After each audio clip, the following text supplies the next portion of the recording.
we have our Instapot and we're gonna make some potato soup with red lentils. So what we're gonna do is we're gonna start off. I have some bacon fat. You can use butter, you can use basically whatever it is you'd like. This recipe does call for bacon, but I'm kind of out. So I'm putting about 2.5 teaspoons of bacon fat. And then I have my onions, carrots, celery, and garlic all put in one bowl like a silly person because I have to saute part of it. So I'm only going to saute the onions. Well, hopefully just the onions. Mostly just the onions, guys. I was in such a hurry, I didn't even realize I threw them in the bowl and I was like, oh no, I'll just separate them. So you put those in there and you're gonna wanna saute. Usually you wanna wait until your stuff is a bit hotter, but here we are. So I'm going to saute these up till they're nice and brown. So we've had a lovely day today. Today I also made, if you wanna check it out, I made a corn tortilla version of the flour tortilla with cinnamon and sugar. And I also did it in the air fryer. It only took 4 minutes. It's an easy and quick snack. Go check it out. Now we're starting to heat up here. Nice and warm. I do have a bit of the garlic and the carrots in with it, but it'll be fine. You're just gonna let that do its thing. Now I'm gonna go over the ingredients while we wait. I have a cup of carrots, a cup of celery, and an entire onion, and 4 cloves of garlic. I have 2 cups of cheese, a half a cup of half and half. You could use whole cream, either one, half a cup. 1/4 a cup of flour. It's gluten-free flour. I absolutely don't eat bread very much, actually at all usually. So now we got a nice saute going on. Nice and saute. I do have 6 cups of chicken broth. I have a sprig of oregano, and I know y'all can see this in my bowl. This is rosemary. I picked it out of the garden. It's about 2 inches of rosemary. I have 4 cups of potatoes, and I have 1 cup red lentils that I rinsed off very well.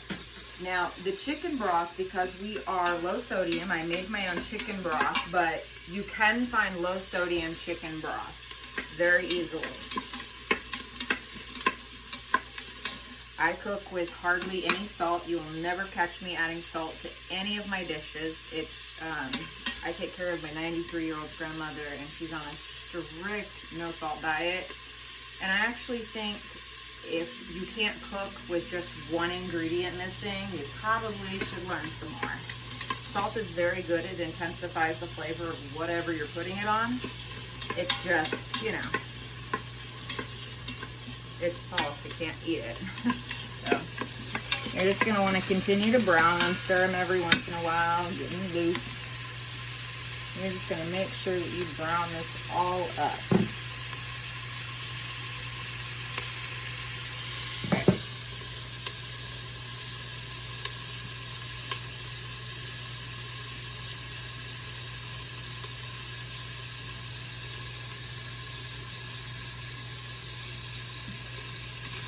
I will cook the celery for a second as well.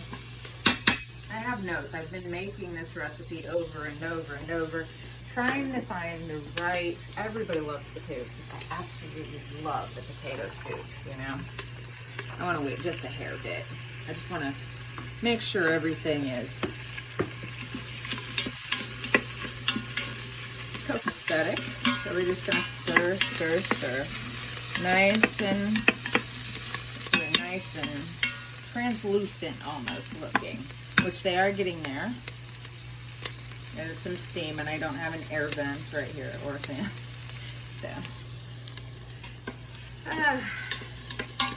So we'll have a little bit of a char going on here, looking very nice. Just gonna want to take like the crisp right away. You know, they're good, but you don't want to eat a potato soup with a bunch of crunchy ingredients. It's just not something I don't think anybody wants to do. Then once your vegetables are to your liking of, you know, not just about 2-3 minutes of sauteing. I wouldn't do any more than that because then you're running the risk of everything turning soggy. Now you don't want to bite into something and it's almost like you want it to melt in your mouth, but you don't want it to like be mush before you pick it up in the spoon. So now that I have done that, I am going to turn the saute button off. We're going to carefully add the chicken broth.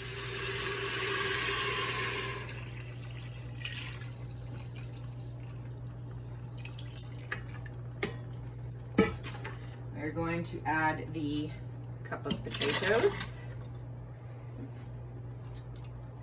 Then the cup of red lentils. I'm sorry, the several potatoes instead of cup. 4 cups of potatoes. So we're gonna want to stir this all around, get it all stirred up. Now, I do love my pepper. So add about a tablespoon of pepper into it. Stir that up nice and well. Looks delicious, don't it? Okay, we need to then put our lid on. I misplaced things. If my head wasn't attached, it would be this place. So you're gonna wanna make sure when you're using an Instapot not to do it near surfaces. Don't put it under your cabinets, don't put it on top of your stove. Get it out in a well kind of open area. So then we are going to want to pressure cook for 13 minutes. So that will automatically start, and the pressure, you want to make sure that your pressure valve is on to seal. So then we are going to take a break, but I want to do 9 minutes cooking it, and when it is completed and done, I want to let it sit for 10 minutes undisturbed. Let the pressure dissipate naturally. Just let it naturally fall off. Guys, so our pot just went off. We are gonna let it sit for 10 minutes to naturally just release the pressure. Just let it chill out.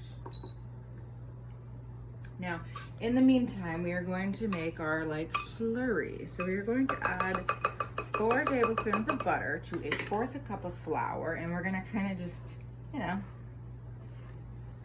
fork it in. Or you could use a whisk. A whisk might actually be a much better option, but I have a fork, so we're using a fork.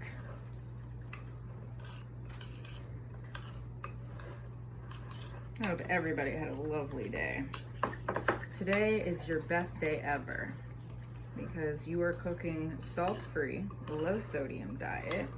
You're cooking wholesome food with tons of protein, iron, potassium, amazing, calcium, vitamin C, all the goodies. Take the lid off of our pressure cooker. I have vented this button just in case there was any pressure left over. You can tell if you have pressure by your red button. If it's down, your pressure, you have no pressure, it's safe to open it. If this red button is up, please guys, do not open your Instapot. It's very dangerous. Also, when you're undoing, it's very hot, so please be careful. So we take the lid off, see what we got in there, guys. Safely put my lid way over here because I'm done with it. I don't need it and it's very hot. So I'm gonna come back over here, check what's going on. Stir, stir, stir. Nice. I'm gonna check my potatoes. Good. See, these are so soft, but not so soft that they're gonna fall apart, which is a huge difference in my book. You do not want them to just fall apart. So on our pressure cooker, which I should show you guys more of it. I'm just starting with this. Okay, so pressure cook. You're gonna just wanna press the button and it'll automatically turn on for you. And I am going to take the flour and butter mixture I have here. Or you could use cornstarch and water mixed together. That's also an option. So what you're gonna wanna do is mix that in. Not with your spatula though. Just getting stuff off of it. Okay, so you're gonna wanna mix that in, but you're not gonna wanna let it sit for too long without stirring it, because that saute function will burn the potato soup. Doesn't that smell nice, guys? I know y'all can't smell it, but oh, it smells so good. I'm gonna taste just a little hint of it.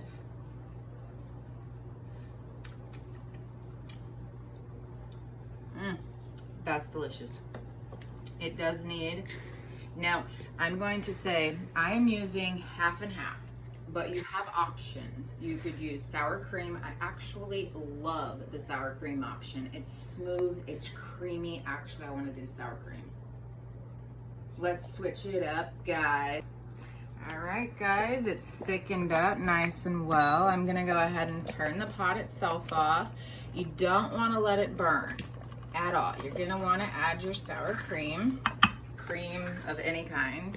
It makes it nice and creamy. Now this is also the point where you add your cheese.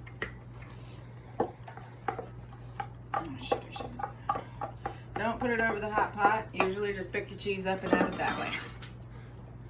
So you're gonna wanna stir this in, the cream and the cheese. Make sure get it all melty and all yummy, ooey gooey. You have cheesy, ooey gooey mashed potatoes, not mashed potatoes, potato and red lentil soup. Now the lentils give it such an extra kick. Oh guys, let's not forget to remove the rosemary sprig. Oops. So that way you don't eat it. I mean, it's fully edible, but it'd just be hard to eat, and you don't want to serve it to your guest that way. This makes a perfect appetizer, guys. Perfect appetizer. And this makes a lot of soup. This makes several cups of soup. It's good for lunches. It's good for appetizer, desserts. This is for big people, like a big group of people, or smaller rooms of people.